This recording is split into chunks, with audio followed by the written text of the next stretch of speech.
Sometimes people refuse to hear the truth because they can't bear to see their illusions shattered. Friedrich Nietzsche, you were taught that love would rescue you, that it would be clean, healing, almost sacred, that the right woman would step into your life and quietly repair what you never learned to confront on your own. From early memories, from movies, from music, the same message seeped in.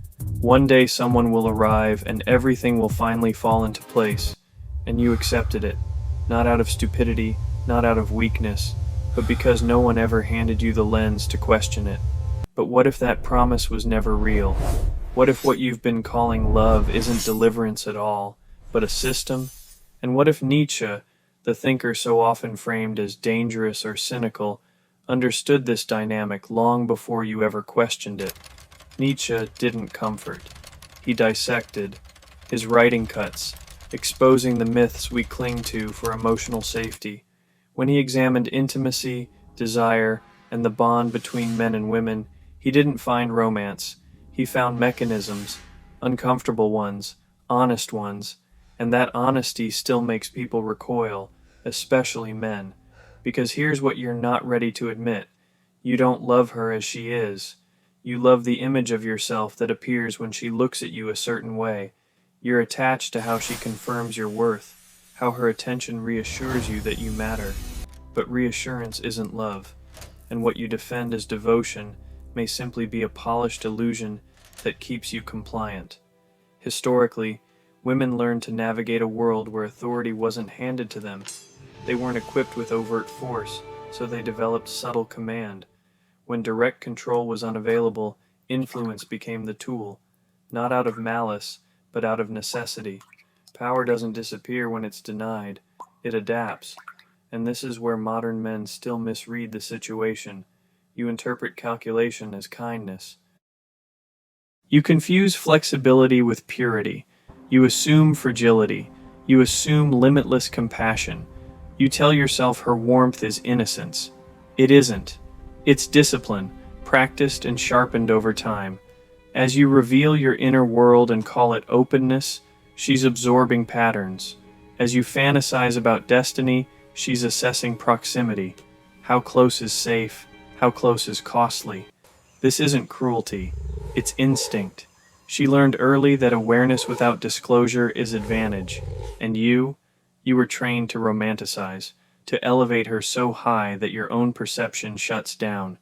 You ignore the structure because the fantasy feels better, the muse, the savior, the gentle presence. But what if these identities are roles? Roles refined because they succeed. Nietzsche didn't aim to vilify women.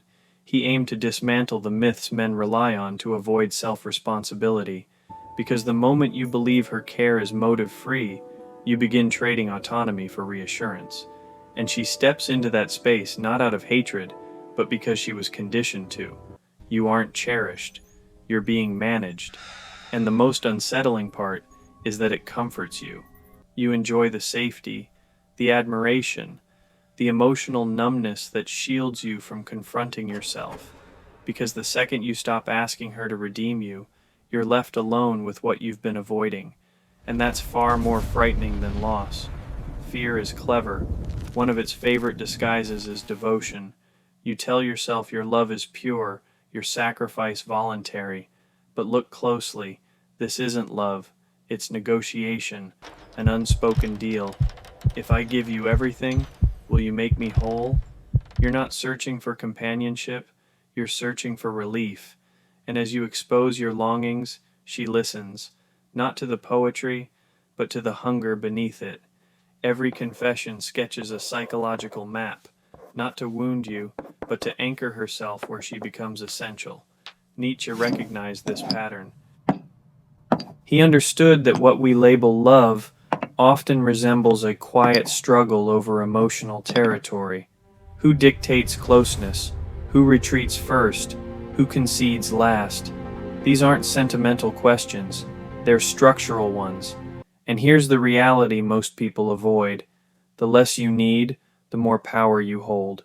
You pour in everything, your time, your focus, your sense of self, and call it sincerity. She offers you just enough resonance to keep you engaged and names it intimacy. But it's not intimacy. It's a dance with steps already set. Our culture trains women to guide without appearing dominant, and men to yield while believing they're in control. No villain here, just inherited conditioning, men ruling the external world, women mastering the internal one. So in contemporary relationships, you step in willingly. She doesn't push, she hints, she doesn't command, she evokes. And through that, she shapes your choices, your priorities, even your identity, quietly. That isn't manipulation, it's expertise. You call her enigmatic because you don't see the framework. You don't see the framework because you've never questioned the legend you were handed. You think love equals fusion. She understands love as positioning, and when she distances herself, it devastates you. Not because she's absent, but because the version of you she reflected disappears with her. Nietzsche might put it this way: you weren't attached to her, you were attached to how you performed yourself through her. She was the arena where your value felt real. When the arena closed, you were left with silence. She didn't betray you. She exited the script you wrote. You never met her, only your projection. And when she stopped playing along, you labeled her unfeeling. But perhaps the real dishonesty was expecting a person to live inside your fantasy. Nietzsche never accused women. He challenged men who refused maturity, men who wanted inspiration instead of confrontation, symbols instead of equals, angels instead of humans, complex, flawed, and real.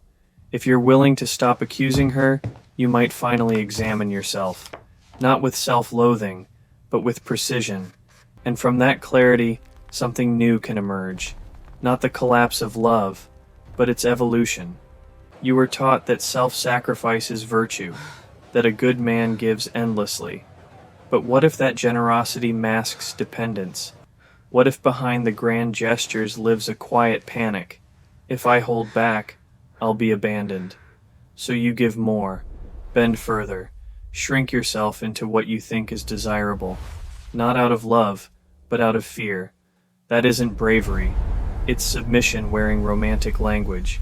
And while you imagine yourself courageous, she experiences something else. Stability through your orbit. Not domination, but certainty. Your consistent alignment around her approval. Here's the truth Nietzsche gestured toward, one most people refuse to face. Love built on need cannot be balanced. She doesn't request your transformation. You volunteer it. She doesn't demand loyalty. You supply it. Why? Because you decided her acceptance defines your worth. But she never applied for that role. She existed. You assigned meaning. And when that meaning fractures, the pain isn't separation. It's identity collapse. Because you weren't protecting love. You were protecting a narrative, a story saying, if she stays, I am enough. But stories aren't reality. When reality interrupts, you call it betrayal. Nietzsche would call it consciousness. The deception isn't her strength, it's your blindness to it. You called her gentle, she was attentive. You called her caring, she was strategic. You thought she yielded, she selected, constantly, because she grasped something you overlooked. Awareness governs outcomes, and gradually, the illusion erodes. You recall smiles that carried calculation, moments where your moods were anticipated before spoken. You named it intuition, and it was. But for her, intuition isn't romance. It's survival. It's how she navigates a system that never allowed direct confrontation, only adaptation. This isn't accusation, it's description. We inhabit a culture where love is marketed as surrender, but enacted as leverage, where openness is praised yet exploited. When this realization hits, there are two paths: growth or regression. Most retreat. They seek another symbol, another stage, another familiar script. They swear it'll be different. It won't be, because the structure remains. Until you stop requiring her performance, you'll never encounter the person beneath it. And when the roles dissolve, What remains isn't cruelty, it's instinct. A woman conscious of limited institutional authority, refining relational influence instead, not to dominate you, but because history left her few alternatives. So don't ask whether she's capable of loving you. Ask whether you're capable of seeing without mythology, because only then do you encounter yourself, and only then does love stop being fiction and become something transformative. If this unsettled you in a way that felt honest, pass it on, not for spectacle, but because you're finished with illusions and ready for clarity.